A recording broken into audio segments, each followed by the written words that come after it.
Le soleil dorait les champs de blé de Saint-Vincent, et le vent charriait l'arôme de la terre humide. Le petit village, modeste, respirait le labeur et la foi. Mais dans une maison simple, un homme fixait l'horizon, les yeux vides. Antoine Dubois, autrefois le plus robuste des paysans, était désormais prisonnier d'un fauteuil roulant. Ses journées étaient monotones. Il écoutait le bruit des charrettes qui passaient, les rires des enfants courant sur la place et le tintement de la cloche de l'église, mais rien de tout cela ne l'atteignait. Son cœur était aussi lourd qu'une pierre. Il ne se sentait plus appartenir à ce monde. La tragédie avait frappé des mois plus tôt, lorsque son cheval, effrayé, l'avait violemment projeté au sol. L'impact lui avait brisé la colonne vertébrale. Les médecins du village voisin avaient été catégoriques. Il ne remarcherait jamais. Depuis, Antoine s'était éloigné de tout et de tous, même de Dieu. « Papa, on va à la messe aujourd'hui » demanda Claire, sa fille de 10 ans, en lui prenant la main. Antoine ne répondit pas tout de suite, fixant la Bible poussiéreuse sur l'étagère. Il ne l'avait pas ouverte depuis l'accident. Autrefois homme de foi, il doutait désormais de l'existence même de Dieu. « Pas aujourd'hui, mon trésor. Va avec ta mère. » Claire baissa la tête et sortit lentement. Qu'est-il arrivé à cet homme fort qui m'apprenait à ne jamais abandonner? Pensa-t-elle, retenant ses larmes. Chaque matin, Antoine se réveillait au son des charrettes et des rires des enfants. Il s'asseyait sur le porche et observait la vie suivre son cours sans lui. Sa femme, Élise, faisait tout pour le soutenir et entretenir la maison, mais il voyait la fatigue dans ses yeux. Claire, malgré ses 10 ans, essayait toujours de le rendre heureux, mais Antoine savait qu'il n'était plus le père d'autrefois. Une nuit, Claire entra dans le salon, tenant la Bible familiale. « Papa, je peux te lire un peu. » Antoine la regarda. Cette petite fille croyait encore qu'il pouvait trouver du réconfort dans la foi. Mais il soupira lourdement et détourna les yeux. « Pas ce soir, mon trésor. Va te coucher. » La fillette baissa la tête, posa la Bible sur la table et partit. Seul, Antoine contempla le livre poussiéreux. Autrefois, il priait chaque soir. Maintenant, il n'était plus ce que Dieu l'écoutait. Cette nuit-là, avant de dormir, il murmura « Si Dieu existe vraiment, pourquoi m'a-t-il abandonné ?» Mais le ciel resta silencieux. Les mois passèrent et Antoine s'enfonça davantage dans l'obscurité. Il repoussa toutes les visites, s'éloigna de sa femme et évitait de regarder sa fille. Il passait ses journées sur le porche, observant un monde qui continuait sans lui. C'est dans cet état que le père Julien, le prêtre du village, le trouva. Le vieux curé, qui le connaissait depuis l'enfance, savait qu'Antoine avait toujours été un homme de foi.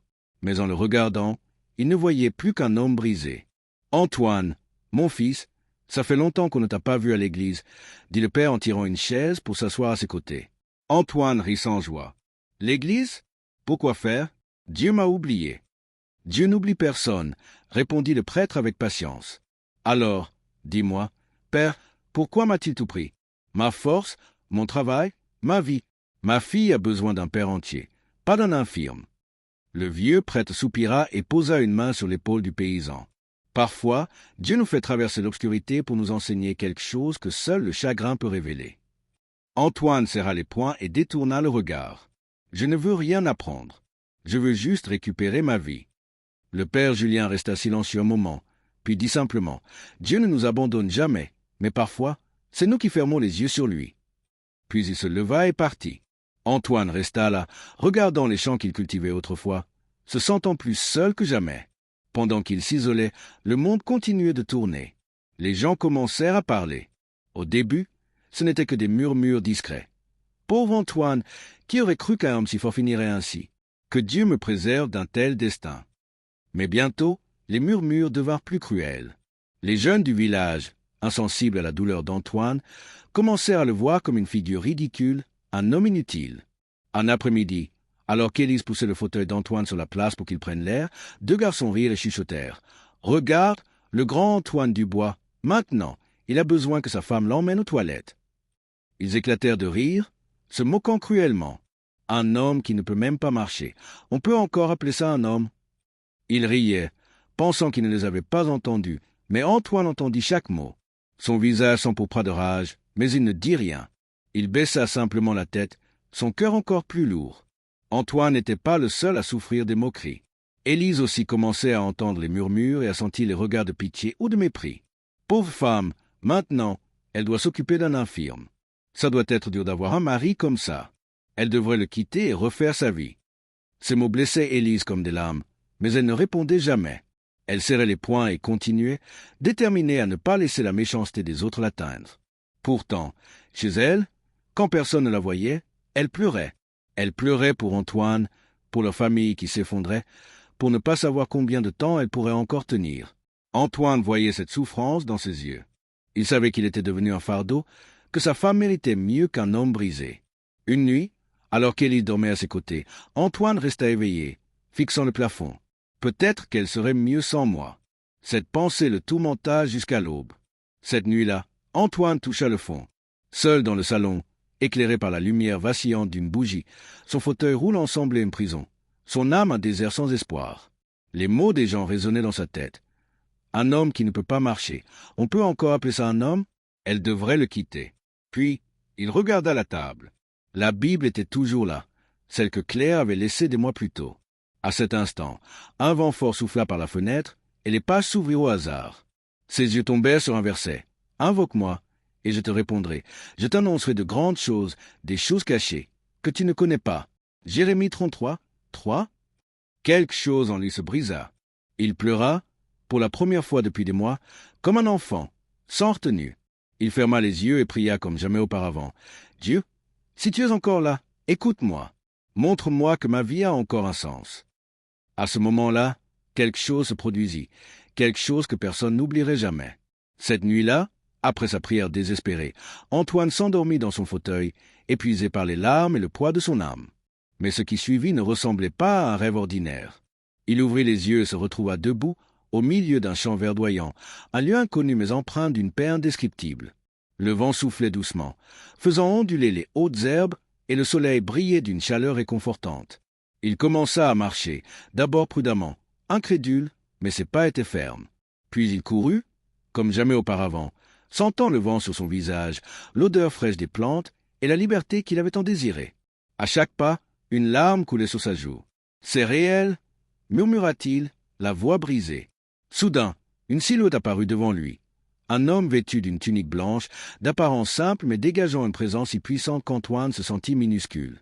Son visage était serein, ses yeux irradiaient un amour inexplicable. Antoine s'arrêta, essoufflé, le cœur battant. « Qui es-tu » demanda-t-il. L'homme sourit. « Tu ne comprends pas encore ?» Sa voix était ferme et douce, comme un fleuve tranquille.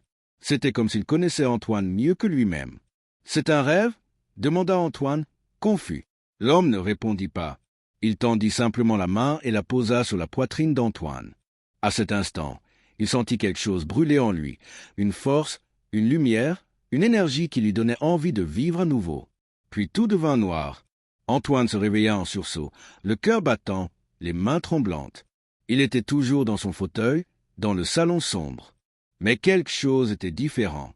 Le rêve semblait si réel qu'il pouvait encore sentir l'odeur du champ et l'intensité de ce contact sur sa poitrine. Ses yeux se posèrent sur la Bible, ouverte sur ses genoux, exactement au verset qu'il avait lu avant de s'endormir. « Invoque-moi, et je te répondrai. » Antoine ne pouvait l'expliquer, mais pour la première fois depuis longtemps, il sentit un changement en lui. Était-ce de l'espoir ou une illusion? Il l'ignorait, mais quelque chose lui disait que ce rêve n'était pas qu'un simple rêve. Le lendemain, le père Julien frappa à la porte. « Antoine, comment vas-tu aujourd'hui » Le paysan inspira profondément, regarda le prêtre et, pour la première fois depuis longtemps, dit quelque chose d'inattendu. « J'ai rêvé que je courais. » Un silence absolu envahit la pièce. Élise et Claire échangèrent un regard. Le père Julien fronça les sourcils. « Que veux-tu dire, mon fils ?» Antoine hésita. Une partie de lui ne comprenait pas ce qui s'était passé, mais son cœur murmurait « Invoque-moi, et je te répondrai. » Il déglutit et répondit « Je crois que Dieu m'a parlé. » Le silence s'installa. Élise, Claire et le père Julien fixaient Antoine, sans savoir quoi dire. « Tu crois que Dieu t'a parlé » demanda le prêtre, pesant ces mots. Antoine passa une main sur son visage, incapable d'expliquer. Le rêve était si réel. Je sentais le sol sous mes pieds, le vent sur mon visage. Élise déglutit. Claire, les yeux brillants d'espoir, sourit. « Alors, ça veut dire que tu vas remarcher, papa » demanda-t-elle, excitée. Antoine ouvrit la bouche, mais aucun mot ne vint. Comment pouvait-il donner de l'espoir à sa fille alors qu'il n'y croyait pas lui-même? Le père Julien inspira profondément et posa une main sur l'épaule d'Antoine. Les jeunes qui s'étaient moqués de lui étaient là, encore. 2 d'entre eux étaient appuyés contre une charrette, tandis qu'un troisième riait bruyamment. « Regardez, le grand Antoine rêve qu'il court maintenant », se moqua l'un d'eux. Un autre leva les bras avec exagération. Peut-être que dans son prochain rêve, il apprendra à voler. Les rires éclatèrent et l'humiliation brûla Antoine comme un feu. Il était habitué aux moqueries, mais cette fois, c'était différent. Cette fois, ça faisait plus mal, car il voulait croire que le rêve signifiait quelque chose. Mais face à ces rires, tout semblait ridicule. Le père Julien se tourna vers les jeunes, le regard sévère. « Ne vous moquez pas de ce que vous ne comprenez pas. Dieu peut accomplir des miracles de façons inattendues. » Les jeunes rient encore plus fort. Un miracle, ricana l'un d'eux. « Père, Antoine est infirme depuis 7 mois. Si Dieu voulait l'aider, il l'aurait déjà fait. » Antoine ferma les yeux. Ces mots lui transpercèrent le cœur comme une dague. Le doute revint en force. Et si ce n'était qu'un rêve? Le père Julien le regarda avec compassion et dit doucement, « Les voies de Dieu sont mystérieuses, Antoine. Peut-être que ce rêve n'était pas qu'un rêve. Peut-être est-ce un signe qu'il prépare quelque chose pour toi. » Antoine détourna le regard. Une partie de lui voulait y croire, mais une autre lui murmurait que ce n'était qu'une cruelle illusion. Cette nuit-là, Antoine sombra dans un sommeil profond et rêva à nouveau. Il se retrouva dans le même champ verdoyant, sentant le vent caresser son visage. Mais cette fois, il n'était pas en train de courir. Il était à genoux. Devant lui apparut la même silhouette de son rêve précédent, l'homme en tunique blanche. Son regard était serein mais intense, empli d'une compassion inexplicable. Antoine sentit sa gorge se nouer. « Pourquoi suis-je ici encore ?» demanda-t-il, la voix tremblante. L'homme s'approcha et, d'un geste doux, l'aida à se relever. « Crois-tu » demanda-t-il. Antoine ouvrit la bouche pour répondre, mais s'arrêta. Il voulait croire, mais les doutes persistaient. L'homme sourit et dit une seule phrase, « Lève-toi et marche. » À cet instant, Antoine sentit une chaleur intense parcourir ses jambes. Puis il se réveilla. Le cœur battant, tout son corps semblait vibrer. La pièce était sombre, le silence enveloppait la maison. Il passa une main sur son visage en sueur, essayant de comprendre. Ce n'était qu'un rêve, n'est-ce pas? Mais une voix intérieure murmura, « Lève-toi et marche. » Antoine sentit une impulsion, un désir inexplicable. Agrippant fermement les accoudoirs de son fauteuil, il fit un effort pour se lever. Son cœur s'emballa. Il sentit les muscles de ses jambes répondre. Une vague de peur et d'espoir l'envahit. Et alors, il se leva, d'abord lentement, vacillant comme un enfant apprenant à marcher. Puis il fit un pas, puis un autre. Avant qu'il ne puisse réaliser, il était debout au milieu du salon. À cet instant, Élise se réveilla en entendant un bruit. Lorsqu'elle vit son mari debout, ses yeux s'écarquillèrent. « Antoine !» Claire, alertée par la voix de sa mère, courut dans le salon et s'arrêta, bouche bée. « Papa !» murmura-t-elle, portant les mains à sa bouche. Antoine regarda sa femme et sa fille, des larmes coulant sur son visage. « Je suis debout », dit-il, la voix mêlée d'étonnement et d'émotion. « Dieu m'a écouté. » Élise tomba à genoux, en pleurs. Claire courut vers son père et l'enlaça avec force. En cet instant, la maison, autrefois lieu de douleur, devint un lieu de miracle. Le lendemain matin, la nouvelle se répandit dans le village comme une traînée de poudre. Les gens sortirent de chez eux, murmurant, incrédules. « Tu as entendu? Antoine remarche. » Impossible, il était paralysé depuis des mois. Quand Antoine apparut à la porte de sa maison, tous furent stupéfaits. Les jeunes qui s'étaient moqués de lui restèrent silencieux, le visage pâle de stupeur. Le père Julien, les yeux pleins de larmes, fit le signe de la croix. « Antoine, c'est un miracle. » Le paysan regarda la foule et sourit, les yeux brillants d'émotion. « Oui, Dieu m'a écouté. » Pour la première fois depuis des mois, Antoine marcha sur la place, la tête haute.